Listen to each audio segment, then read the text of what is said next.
Happy Friday, boys and girls. Welcome into another episode of the Daily Juice Podcast. My name is Matt Perrault. I'm with you every single morning here on our YouTube channel, BettingPros YouTube channel, and wherever you get your audio podcasts after an 0-3 night.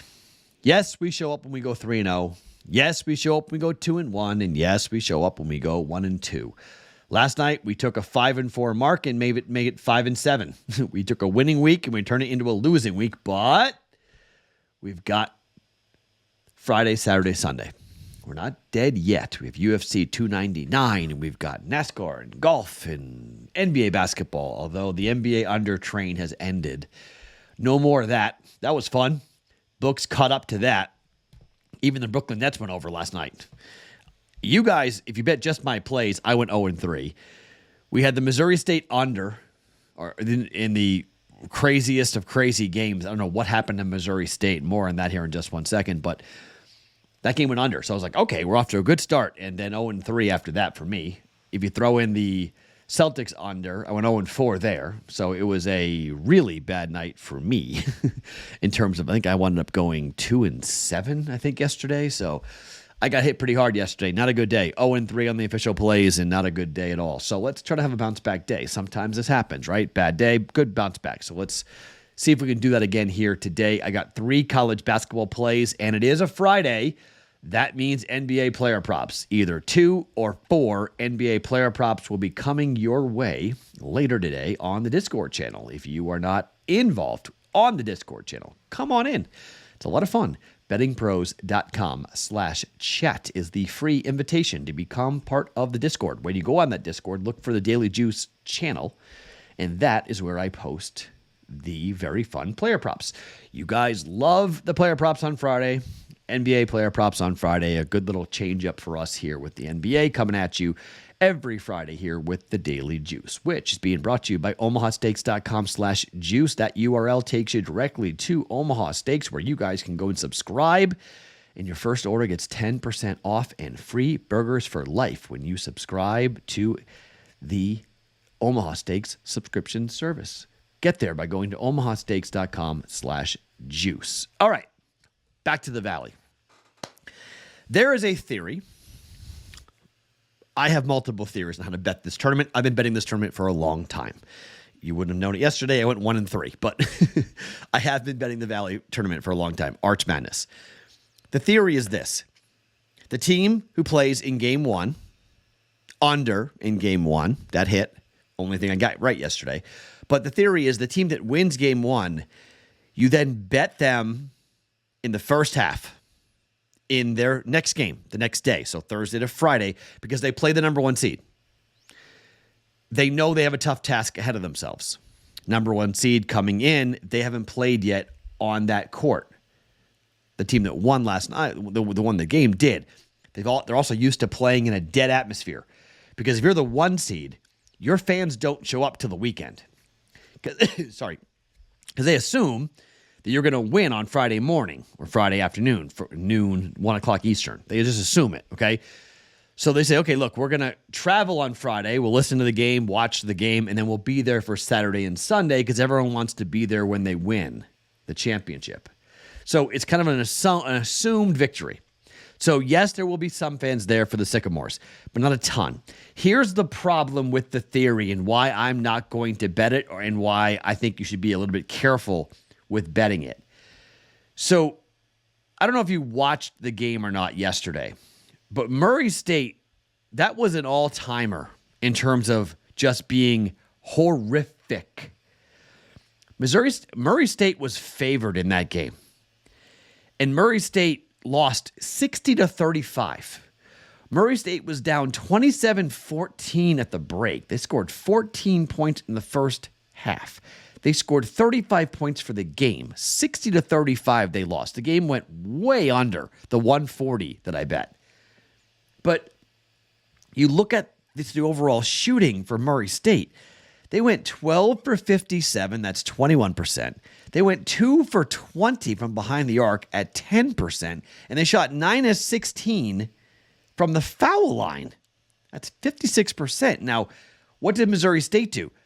they didn't do very much. They shot 44% from the floor. That's not awesome. It's good enough to win, but 6 of 20 from 3, 30%, and 12 of 15 from the foul line.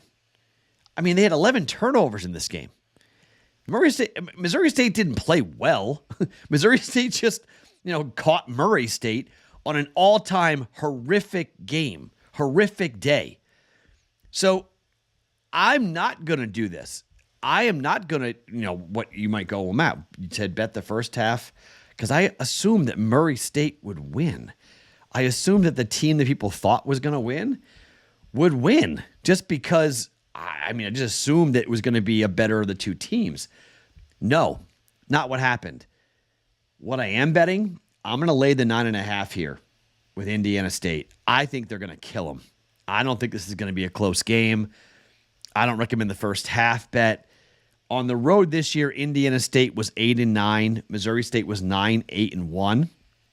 But when Indiana State played Missouri State at home, they were laying 12.5. They won by 22 points.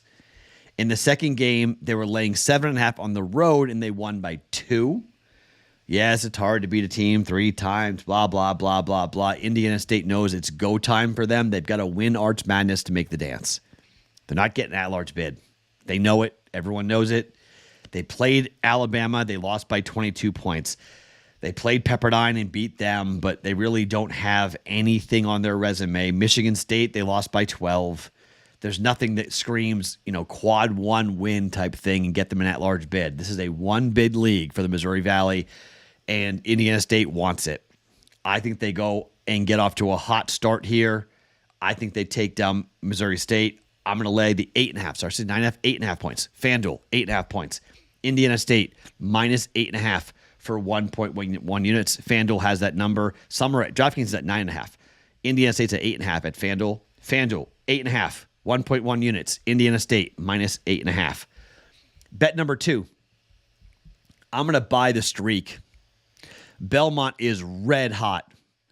They're laying. You might be able to find a decent price on this, okay? Because the number opened up where Northern Iowa was favored. By the time I got to it, it had already flipped. And it went directly to Belmont being favored. Does DraftKings still have the +1? Let me just check this real quick, because I bet this at FanDuel, but I think you can get this at DraftKings. I can't bet DraftKings this quickly. I got to jump some hoops to get DraftKings down. But FanDuel, let me see. Yeah, it's +1. Take it. DraftKings +1. Belmont +1. Okay, it's flipped at FanDuel. It's -1 at FanDuel, which is really, or -0.5 a point at FanDuel. That's really interesting. You normally don't see that. They normally are pretty consistent. I love when the books are different. That's great. Take an opinion, different level of action, different people betting it. That's tremendous. I love that. So yeah, let's take the +1 here for Belmont at +1. So why? Belmont, maybe the hottest team in the mid-major ranks at the moment. Belmont's won and covered 4 straight games. They have won 8 of 9. They have only lost 1 game going back in the month of February. They've lost, since the 3rd of February, they only lost 2 games overall. That was to Drake on the road. They beat Valpo yesterday by 25 points. They whipped them. Evansville, 17 points. Murray State, 22 points. Missouri State, 15 points. Lost to Drake, but beat Illinois Chicago by 15. Beat Southern Illinois by 14. Beat Valpo by 18. Beat Murray State by 5. Red hot. Now, I love Ben Jacobson. I love Northern Iowa. But here's the problem when it comes to Northern Iowa and Belmont. So these teams played back on the 17th of January, and Northern won by 11 on the road. When they were at home and they played Belmont, they were 8-point favorites and they lost by 20. Rubber match here. Belmont is red hot. Belmont could win the whole thing right now. They're 8-2 ATS over their last 10 games. And on the road, away from home for Belmont, they're now 8-10. but they're 13-8 in conference. They've won 4 games in a row, 4 out of the last 5, 8 out of the last 10. And Northern's been decent, not bad. They've won 3 in a row. They beat Drake. They drilled Drake. They beat Valpo. They beat Southern. They lost to Illinois State. They beat Bradley and Valpo. Lost to Illinois Chicago on the road. It's a tight game. It's going to be a right down to the wire. But I'm going to take the better team here. I think Belmont's the better team. They're the hotter team. They're playing better. Belmont might just steal a bid here from Indiana State. Belmont +1 for 1.1 units.